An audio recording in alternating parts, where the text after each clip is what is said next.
দুইটা পাপ জীবনে করবেন না।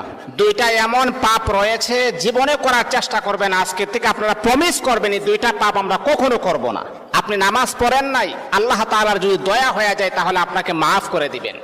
আপনি ফজরের নামাজ পড়েন নাই, আল্লাহ পাক রব্বুল আলামিনের যদি মায়া লেগে যায়, আল্লাহ পাক রব্বুল আলামিন আপনার গুনাহকে আমার আল্লাহ ক্ষমা করে দিবেন। আপনি যদি নফল নামাজ ইবাদত বন্দেগী কম করেন, আমার আল্লাহ কিন্তু আপনাকে মাফ করে দিবেন। কিন্তু আল্লাহর নবী বলেন দুইটা এমন জঘন্যতম পাপ রয়েছে, এই পাপগুলার ক্ষমা আমার আল্লাহ জীবনে কখনো তার বান্দাকে করবে না। দুইটা পাপ এমন জঘন্যতম পাপ, এগুলা করা যাবে না। এক নাম্বার হচ্ছে অন্যের হক নষ্ট করা। অন্যের হক কখনো নষ্ট করবেন না।